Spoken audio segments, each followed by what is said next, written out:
नमस्कार, स्वागत है आपका। मैं हूं आपके साथ हिमांशु दीक्षित। संघ प्रमुख मोहन भागवत ने हिंदुओं को क्यों कहा कि भगवान भी बचाने नहीं आएगा। सवाल यह भी है कि नरेंद्र मोदी, योगी आदित्यनाथ और अब मोहन भागवत के एकता संदेश के मायने आखिर क्या है। दरअसल मोहन भागवत ने हिंदुओं को एकजुट होने की बात कही। भागवत ने कहा कि भाषा, जाति और प्रांत के भेदभाव को मिटाना होगा। महाभारत का जिक्र करते हुए भागवत ने कहा कि भगवान भी उन्हीं को बचाते हैं जो खुद कुछ करता है।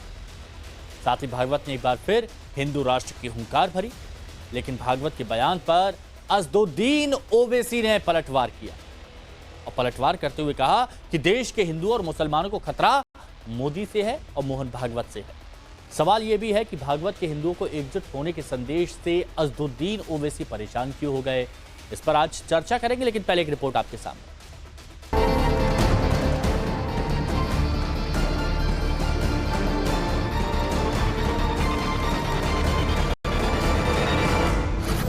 संघ प्रमुख मोहन भागवत ने हिंदू समाज को खास संदेश दिया।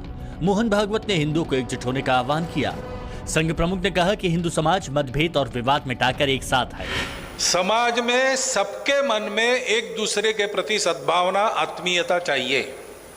यह वातावरण उत्पन्न करना पड़ता है, वैसा व्यवहार होना चाहिए। समाज के सब क्रियाकलापों में व्यक्ति से लेकर समूह तक सर्वत्र आचरण का अनुशासन होता है, कानून होता है, संविधान होता है, भद्रता के संकेत होते हैं। एक दूसरे को कष्ट न हो ऐसा रहना पड़ता है। राजस्थान के बारां में कृषि उपज मंडी में स्वयं सेवक एकत्रीकरण का आयोजन हुआ।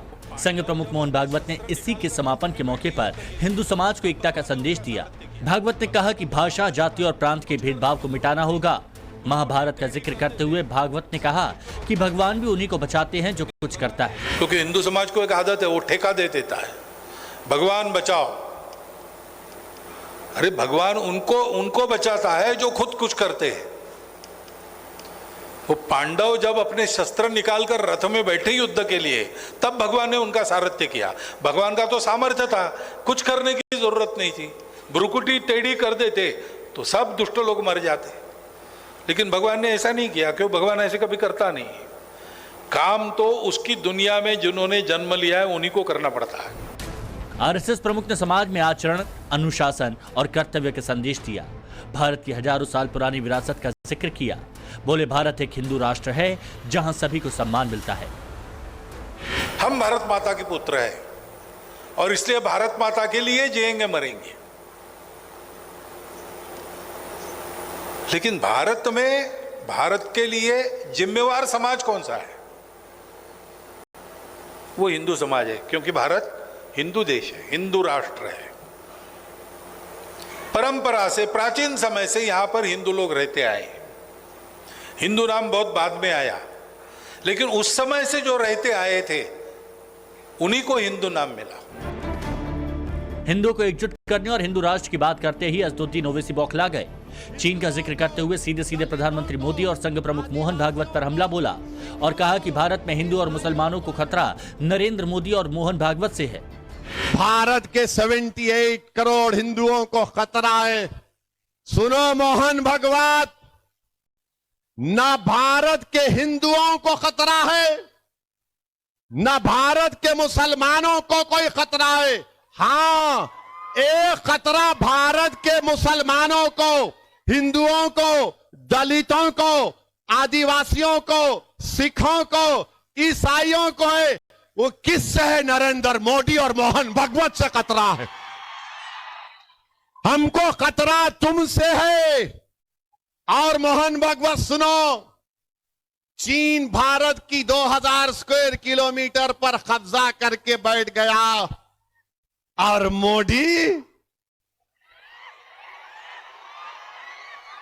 मोदी अमेरिका का सफर करते हैं।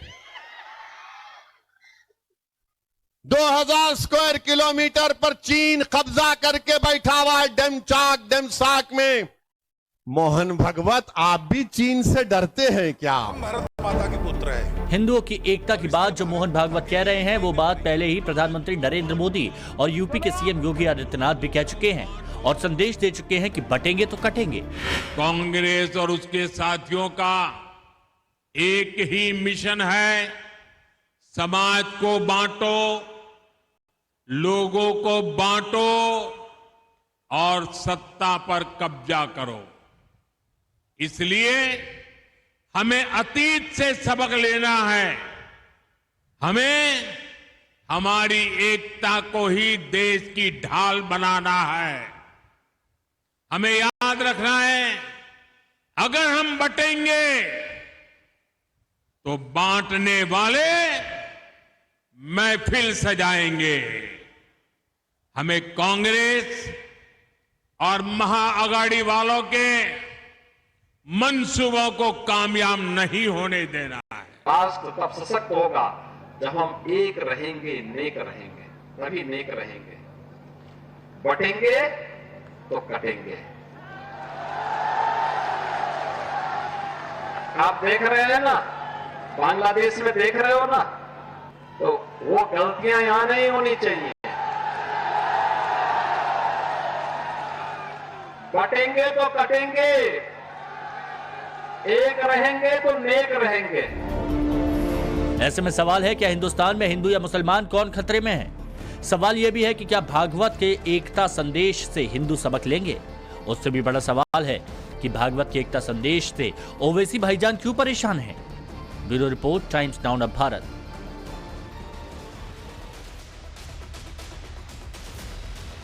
तो आपने बयान सुने, एकता का संदेश दिया गया तो उधर से कभी बोला गया कि खतरा नहीं है और कभी बोला गया कि खतरा है। चलिए मेहमानों से बात करते हैं।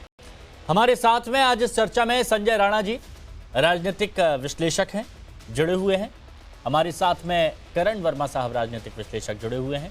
हमारे साथ में अजय वर्मा जी कांग्रेस की तरफ से हैं। दानिश कुरैशी जी AIMIM प्रवक्ता हैं हमारे साथ में, और हाफिज नूर अहमद अजहरी साहब इस्लामिक स्कॉलर हमारे साथ में जुड़े हुए हैं। आप सभी का बहुत स्वागत है। दानिश कुरैशी जी, मोहन भागवत कह रहे थे कि सबके मन में एक दूसरे के प्रति आत्मीयता होनी चाहिए, एक दूसरे को कष्ट ना हो, ऐसा यहाँ पर रहना चाहिए। हिंदुओं को एकता की बात कर रहे थे, लेकिन असदुद्दीन ओवैसी साहब क्यों इतना मतलब आक्रामक हो गए? वजह क्या थी इसके पीछे? देखिए, सबसे पहले तो मैं अपनी बात हिमांशु शुरू करूं, उसके पहले मैं फिर वापस वही दोहराऊंगा कि मोहन भागवत और RSS, ये कहा, मोहन भागवत तो चलिए ठीक है कि वो भारत के नागरिक हैं, लेकिन ये RSS कहाँ है, कौन है, किसकी है, कैसी है, क्या कहीं कोई डॉक्यूमेंटेशन है? अच्छा, वो हम पूछते हैं तो कहते हैं कि कागज नहीं बताए। दूसरे नंबर की बात कि मोहन भागवत जो कह रहे हैं कि हिंदुओं की एकता, हिंदुओं की आत्मीयता, अगर यही बात कोई दलित नेता कह देगा, यही बात असदुद्दीन ओवैसी साहब कह देंगे, यही बात कोई ट्राइबल नेता कह देगा, तो फिर आप भड़क जाते हैं। तो प्रॉब्लम आपका क्या है कि आपको दरअसल हो क्या रहा है, खबर है कि एक तरफ योगी का स्टेटमेंट आता है, दूसरी तरफ मोदी का स्टेटमेंट आता है, और उसके बाद मोहन भागवत का स्टेटमेंट आता है। दरअसल ये पूरा जो स्टेटमेंट है ये पॉलिटिकल स्टेटमेंट है। अच्छा, क्योंकि उनको ये समझ में आ गया है कि हरियाणा में, कश्मीर में ये वापस लौट नहीं रहे सत्ता में, हाँ। और एक एक करके टेरिटरियां जो हैं वो इनके हाथ से निकलती जा रही। हाँ। तो इस तरीके की बात करके वो कहना चाहते हैं। तो अब मुझे ये समझ में ये नहीं आता कि असदुद्दीन ओवैसी साहब इतना सारा बता रहे हैं कि भाई चीन जो है अंदर घुस चुका है, 2000 किलोमीटर अंदर आ चुका है, उस पर कोई बात नहीं करते, देश की सुरक्षा की और आंतरिक बातें करते हैं कि भाई आत्मीयता होनी चाहिए, एकता होनी चाहिए, लेकिन देश की सुरक्षा की फिर से मेरा पॉइंट ये है कि मैंने आपसे सवाल ये किया कि हिंदुओं को लेकर वो संदेश दे रहे थे कि आत्मीयता होनी चाहिए, एक दूसरे के साथ सद्भाव यहां पर रखा जाए, ये बात कही गई। इसमें मुसलमान कहां से आ गए, और उसमें ये कैसे कहा गया कि भाई मुसलमानों को अगर हिंदुओं को खतरा है तो वो भागवत से ही है, मोदी से ही है? ये कहां से आ गए? इस देश, बिल्कुल देखिए मैं आपको बताऊं, इस देश के अंदर में मैंने आपको बताया तो इस देश के अंदर में भारतीय जनता पार्टी और RSS, ये दोनों वो पार्टी, दोनों वो संगठन हैं जिसने देश में भारतीय एक प्रकार की मस्जिद गिराने की राजनीति की, या अराजकता और विभाजन की राजनीति हमेशा से ये करते आए हैं। इन्हीं लोगों से खतरा है इस देश के मुसलमानों को, दलितों मतलब एकता की भी बात की जाती है तो वहां पर आपको खतरा नजर आता है ना? हाँ, क्योंकि यहाँ पर कहीं पर भी एक भी ऐसे ऐसे शब्द का इस्तेमाल नहीं किया गया जो कहीं से आपत्तिजनक हो या फिर कुछ ऐसा हो जो कहा जाए कि किसी के लिए खतरा है। अच्छा, करण वर्मा जी बताइए, क्या वजह थी कि आखिर एकता की बात करने वाले समय और यहां पर सद्भाव की बात करने वाले, आत्मीयता की बात करने वाले बयान को खतरे से जोड़कर देखा जा रहा है? देखिए हिमांशु जी, अगर हम अपने देश की संस्कृति की बात करें तो हमारे देश की संस्कृति में तो नारा है सत्यमेव जयते। ये तो एक हिंदू ही नारा है ना, हमारी संस्कृति से आया हुआ नारा है, हमारे वेदों का नारा है, हमारे उपनिषद से आया हुआ है। तो अगर कोई एकता की बात करता है, और हिंदू से मतलब सुप्रीम कोर्ट की भी जो जजमेंट है 1995 की, वो भारतीय कल्चर है। मतलब कमाल की बात यह है, कोई एकता की बात करे तो उसको इस नजर से देखा जाए, और एमआईएम के लोग ये कहें कि 15 मिनट के लिए पुलिस हटा दो तो हम दिखाते हैं हम क्या कर सकते हैं, 20 करोड़ बनाम 100 करोड़, ये सब बातें करें तो उसको नहीं देखा जाता, वो सेक्युलरिज्म का सुंदर संगीत माना जाता है। अभी हमारे मित्र दानिश साहब ने बात कही कि आरएसएस का तो हमें कुछ पता नहीं है। अरे अगर किसी ऑर्गेनाइजेशन का नहीं पता है, वो एआईएमआईएम का नहीं पता है, ये तो रजाकरों की पार्टी थी। कासिम रिजवी भाग गया पाकिस्तान, कहां से एमआईएम से ये एआईएमआईएम बन गए, जरा ये इसके दस्तावेज कभी अपनी वेबसाइट पर रखें। ये नहीं बताएंगे कहां से ये बन गए दानिश साहब। इनके एमपी इम्तियाज जलील कह दें कि नुपुर को इस चौकी पे लटका देना चाहिए। इस भद्दी टिप्पणी का जो लोग बोल दें वो एकता की बात कर रहे हैं, और एक व्यक्ति जो कह रहा है कि भाई हम सबको एक होना चाहिए, आगे बढ़ना चाहिए, भारत को और ऊंचाइयों पे ले जाना चाहिए, उससे दानिश साहब को प्रॉब्लम है। तो मेरा ख्याल है ये मानसिकता साफ है। इनकी मानसिकता सिंपल है जी, मैं आपको बता दूं हिमांशु, हिंदू को कास्ट पे बांटो, मुस्लिम की कास्ट नहीं बोलेंगे, ये वहां नहीं बोलेंगे अशरफ है, अजलफ है, धोबी है, पसमंदा है, वहां चुप हो जाएंगे ये। वहां इनको पूरी तरह साफ सुन जाएगा जब मुस्लिम की बात करेंगे। कास्ट सेंसस में भी मुस्लिम में नहीं चाहिए इनको कास्ट सेंसस, इनको हिंदू को बांटना है, मुस्लिम को एक करना है और सेक्युलरिज्म का गीत बजाना है। अच्छा। ये है इनकी सच्चाई। अजहरी साहब, क्या आपको भी ऐसा लगता है कि इस देश के जो मुसलमान हैं उनको मोदी से और भागवत से खतरा है, जैसा अजदुद्दीन ओवैसी कह रहे हैं? दरअसल अभी आपने एक जुमला बोला है कि उन्होंने कोई ऐसी बात नहीं कही जो देश के लिए खतरा हो। सबसे बड़ा खतरा यही है कि पीएफआई ने जब इस्लामिक राष्ट्र की बात की थी तो पीएफआई के ऊपर प्रतिबंध लगाया गया, उनको जेल भेजा गया, हम लोगों ने सहमति जताई और उस पर हमारी भी आपत्ति थी कि ये गलत है। खालिस्तानियों ने जब खालिस्तानी राष्ट्र की बात की तो उन पर कार्रवाई हुई, वो लोग जेल में गए।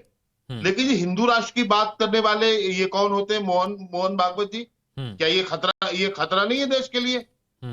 अच्छा। ये देश के जो भाईचारा है, देश का जो सेक्युलर जो देश का निजाम है, जो देश का चरित्र है, उसके लिए खतरा नहीं है। अच्छा, तो इसलिए उन्होंने ये बात कही, इसलिए मैं असदुद्दीन ओवैसी की बात से सहमत हूं कि भाई हिंदू राष्ट्र क्यों बोल रहे हो आप?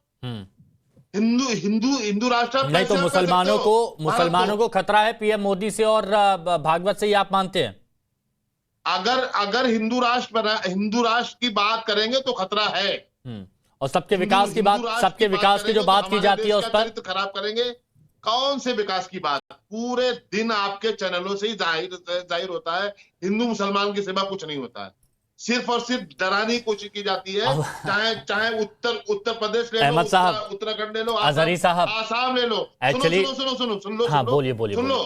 जो ये 3-4 ऐसे मुख्यमंत्री हैं, इनमें होड़ मची हुई है कि मुसलमानों का सबसे बड़ा विरोधी कौन है। प्रधानमंत्री की कुर्सी पर मोदी जी के पास जाएगा कौन? तो वो कुछ भी कर सकते हैं साहब। और बड़े बुजुर्गों ने एक बात कही है कि हम वही सुनते हैं, वही देखते हैं जो हम सुनना चाहते हैं, जो हम देखना चाहते हैं। तो आपको शायद ऐसी ही खबरें मिलती हैं, वरना तो हम ये भी बताते हैं कि पीएम आवास योजना के तहत कुल 2 करोड़ 31 लाख घर बने हैं, 31% आवास मुसलमानों को मिले हैं। पीएम किसान निधि योजना के 33% लाभार्थी मुसलमान हैं। उज्ज्वल योजना के तहत 9 करोड़ लोगों के गैस सिलेंडर या इसमें से 37% मुसलमान हैं। प्रधानमंत्री मुद्रा योजना में 36% लाभार्थी अल्पसंख्यक के मुसलमान हैं। तो ये आपको समझ में, अरे तो अब जब तथ्यों वाली आंकड़ों वाली बात मैं करता हूं तो लड़ने क्यों लग जाते हैं, ये बताइए। 15 लाख रुपए मैंने आपकी, अरे 15 लाख रुपए मांग रहा है तो ये घर बन रहे हैं ना। 15 लाख रुपए मांग रहे हैं, आप अटके पड़े हैं। मैं वही बोल रहा हूं, जब तर्कों की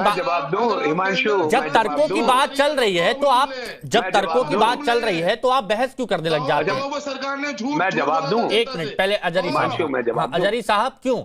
जब मैं तर्कों की यहां पर बात कर रहा हूं और ये बता रहा हूं कि एलपीजी कनेक्शन की बात हो, शौचालयों की बात हो, बैंक अकाउंट की बात हो, घर बिजली की बात हो, इसमें अल्पसंख्यक जो मुस्लिम भाई हैं उनका प्रतिशत काफी बड़ा है। चलिए, लगता है अभी आवाज नहीं जा रही, लेकिन बाकी के मेहमानों से भी जल्दी से मैं रिएक्शन ले लेता हूं। अजय वर्मा जी, आपका भी रिएक्शन बहुत जरूरी है, क्योंकि यहां पर कहा गया है कि हिंदू मुसलमान दोनों को खतरा है, यह ओवैसी साहब का मानना है।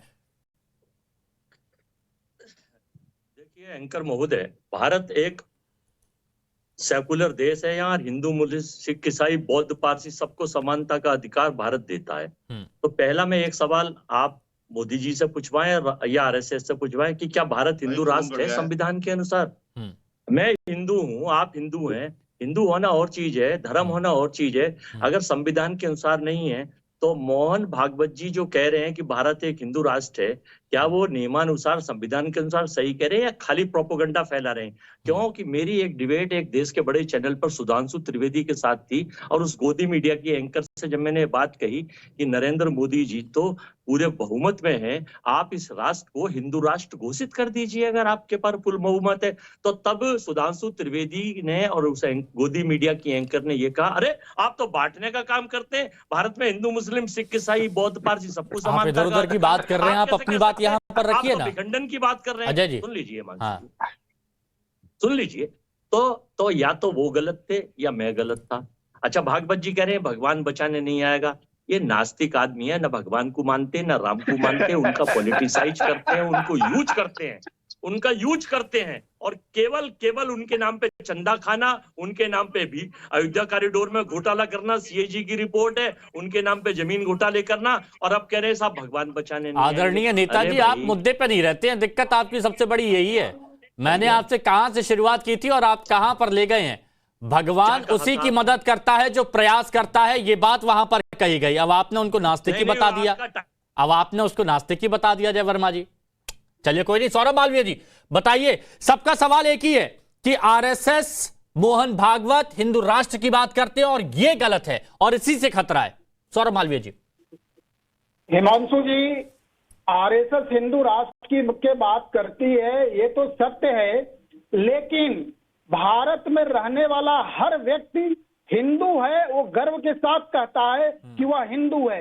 नहीं, मैं तो नहीं हूँ, जीवन पद्धति में, भारतीय जीवन दर्शन में, भारतीय संस्कृति में, इस पर आपत्ति सवाल पूछूंगा मैं। भारत में रहने के कारण इस जलवायु में, इस भूमि में, इस संस्कार में, इस बंधुत्व में, सब कुछ में हिंदू है, हिंदू है, हिंदू है, यह गर्व के साथ प्रत्येक हिंदू कहता है। और इस बात नहीं तो यही कांग्रेस के नेता अजय वर्मा भी कहते हैं, और जो लोग हैं, जितने लोग हैं, सब कहते हैं, सब स्वीकारते हैं, केवल इनको दिखावे के लिए कांग्रेस का नहीं। अजय वर्मा जी नहीं मानते, दानिश कुरैशी नहीं मानते, और वो ये कह रहे हैं कि जब इस्लामिक राष्ट्र की बात अगर कोई करता है तो उस पर कार्रवाई होती है, तो फिर अगर हिंदू राष्ट्र की बात करता है तो इसको कैसे देखा जाए?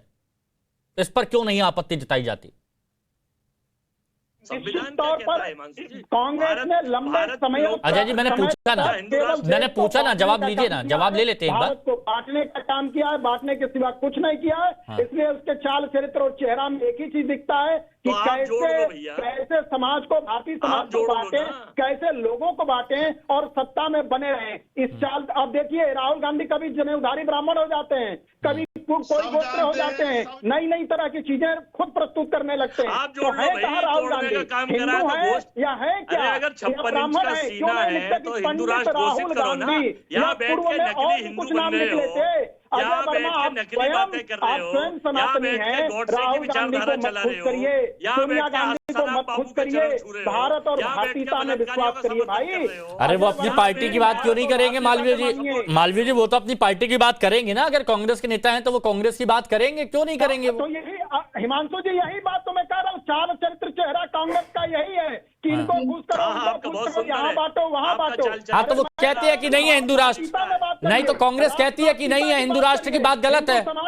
ठीक है संजय राणा जी, संजय राणा जी, ये अभी जो कन्वर्सेशन हुई, आपने अजहरी साहब को सुना, कुरैशी जी को भी सुना, अजय वर्मा जी को भी सुना, हिंदू राष्ट्र की बात करते हैं और इसीलिए यहां पर सबसे ज्यादा खतरा हिंदू मुस्लिमों को अगर है तो वो भागवत से है, मोदी से है, ये कहा गया। अब आप जवाब दीजिए। गुड आफ्टरनून मैं फाइल पर। देखिए ऐसा है कि भागवत साहब ने कोई गलत नहीं बोला, प्रधानमंत्री जी हो चाहे योगी जी, कोई गलत नहीं बोला। देखिए हम बढ़ते हैं तभी कटते हैं। और आपने देखा होगा कि चाहे वो मुगलों का जमाना हो, चाहे अंग्रेजों का जमाना हो, चाहे कांग्रेसियों का जमाना हो, इन्होंने सिर्फ फूट डालो और राज करो की राजनीति की है और करते चले आ रहे हैं। जहां तक बात हो रही थी ओवैसी साहब की, तो ओवैसी साहब की पार्टी की उत्पत्ति जो है, उत्पत्ति करने वाला और जनक जो बहादुर जंग था, वही पाकिस्तान के हितैषी था, जो शरिया को मानना चाहिए और मुस्लिम स्टेट की स्थापना करना चाहता था। उस व्यक्ति के पार्टी से, उस पार्टी के व्यक्तित्व से आप क्या उम्मीद कर सकते हो? वो हिंदुओं की बात करेगा, वो हमें इस्लामिक बात करने वाला व्यक्ति है और इस्लाम की ही बात करेगा। बहादुर जंग चाहते थे कि हैदराबाद जाकर पाकिस्तान में मिल जाए, तो उसी की विचारधारा को मानने वाले तो वैसी है, वैसी उसी पार्टी का अध्यक्ष इस समय, तो उस तरह की चर्चा की जाएगी। जहां तक बात हो रही थी कि हिंदुओं को खतरा है आरएसएस से, नहीं, हिंदुओं को और इस राष्ट्र को, इस संस्कृति को खतरा है ओवैसी ऐसे विचारधारा वाले नेताओं से, इस्लामिक सोच वाले नेताओं से, रेडिकलाइजेशन करने वाले नेताओं से। हम ये बोलते हैं कि आप भाई बिल्कुल एकता की बात करनी चाहिए, लेकिन एकता क्यों, आपके एकता पर हिंदू ही क्यों दिखाए? आप पार्लियामेंट में बैठ करके जय फिलिस्तीन का नारा लगते हो, इसका मतलब आप इस देश से प्यार नहीं, आप इस्लाम से प्यार करते हो। ठीक है दानिश जी, बोलिए दानिश जी। वो कहीं ना कहीं प्रश्नचिन्ह उठेगा। अच्छा बस अरे अब मैं जवाब देता हूं। देखिए, सबसे पहली बात तो उन्होंने बहुत सारी बातें बताई कि कासिम रिजवी क्या था, ये क्या था, वो क्या था, पर शायद उनको ये नहीं मालूम, बेचारे अधिवक्ता जो हमारे मित्र थे भाई, उनको ये नहीं पता कि संघ परिवार के साथ में जो मर्ज हो गई, वो हिंदू महासभा, वो जिन्ना के साथ अलायंस में लाहौर में और बंगाल में भी सरकारें चला, इतिहास नहीं पता है। संजय जी इंटरप्ट मत करिए, आप बोल रहे थे मैं खामोश था, ऐसे नहीं होगा। संजय जी सुन लीजिए ना, ऐसे नहीं होगा, सुन लीजिए, शायद कुछ और कह रहे हैं। देखिए, अब उसके बाद उनको कासिम रिजवी जिस तरह से वो भारतीय जनता पार्टी और उसकी भगिनी संस्थाओं को पाकिस्तान बहुत याद आता है ना, इस तरह, इसलिए बहादुर जंग, अरे सुन तो लो अब, अरे सुन तो लो अब, अरे अभी मजा आएगा, सुनिए, अभी बड़ा मजा आएगा, सुनिए। एमआईएम को बनाने में उसका हाथ था कि नहीं था? एमआईएम का रचयिता था कि नहीं था? बताओ ना। बहादुर जंग, कासिम रिजवी। मेरा मुद्दा था एकता की बात पर, एकता की बात पर अनेकता क्यों ऐसे नहीं चलेगा। दानिश जी बोलिए, थोड़ा सा रुक जाइए संजय जी, दोबारा आता हूँ ना प्लीज। हाँ देखिए, अब मैं आपको एक बात बताऊं, सुनिए मेरी बात। अब तक बोलिए, हाँ बोलिए 5 बार, वक्त कब है बोलने दीजिए प्लीज, दानिश को बोलने दीजिए, दानिश जी को बोलने दीजिए। अब तक 5 बार बेस्ट पार्लियामेंट्री अवार्ड जीत चुके हैं ओवैसी साहब, जिसमें से 3 बार खुद मोदी जी की सत्ता के दौर में मिला है। अब उसके बावजूद भी संजय राणा जी को नहीं पता, या मालवीय साहब को नहीं पता, या और किसी को नहीं पता, तो ये तो अफसोसनाक है। अब हम इसका क्या कह सकते हैं? यही तो दानिश जी हम बोल रहे हैं कि हमारे देश में मुसलमान इतना आगे बढ़ रहे हैं, तरक्की कर रहे हैं, योजनाओं का लाभ पा रहे हैं, फिर भी आप लोग कहते हैं कि मुसलमान खतरे में, मुसलमान खतरे में, मुसलमान खतरे में। कौन सी योजना का? मुझे तो कोई योजना का फायदा नहीं मिला। अरे तो आपको क्यों, आप गरीबी रेखा में आते हैं क्या? हाँ, ये बात की आपने, तो कोई गरीबी रेखा के नीचे है, इसलिए उसको। अरे तो जो जिस चीज के लिए एलिजिबल होगा उसे ही तो मिलेगा ना। फंस गए हिमांशु जी, ये पैरामीटर में फंस गए। कोई गरीबी रेखा के नीचे है तो वो मुसलमान, तो आपको मुसलमान नजर आता है, गरीब नहीं नजर आता। तो भाई उसमें हिंदू भी है, उसमें हिंदू भी है। अब इसमें भी आप गरीबों में भी धर्म बांट दीजिए। करण वर्मा जी, अब इसमें भी बात अलग आ गई। करण वर्मा जी, करण वर्मा जी, अब 1 मिनट बोलने दीजिए। देखिए ये एक्सपोज कैसे हो, करण वर्मा जी बोलिए। ये कभी कभार बोलते हैं भाई हमने राज किया हुआ है, हम हुक्मराने वक्त रहे हुए हैं, और फिर एकदम से मजलूम बन जाते हैं जब इनको रिजर्वेशन चाहिए होती है। जब 1 मिनट बोलने दीजिए। वैसे बोलेंगे जी हमारे यहाँ कास्ट नहीं है, जब इनको चाहिए होता है रिजर्वेशन कहते हैं भाई हमारे दलित मुस्लिम भी हैं, हमारे पसमंदा भी हैं। जब मन होगा कास्ट नहीं है, जब मन होगा हम राजा हैं, जब मन होगा हम फकीर हैं।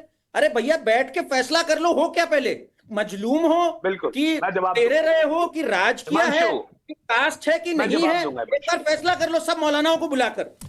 अच्छा, मतलब ये तय करना होगा कि आपको कब किस चीज की भूमिका निभानी है। यानी आप पीड़ित हैं तो उस वक्त आप अलग भूमिका निभाते हैं, और दूसरी तरफ कभी कभी कुछ और भूमिका निभा ली जाती है। बहुत बहुत शुक्रिया आप सभी के साथ, आप सभी का हमारे साथ जुड़ने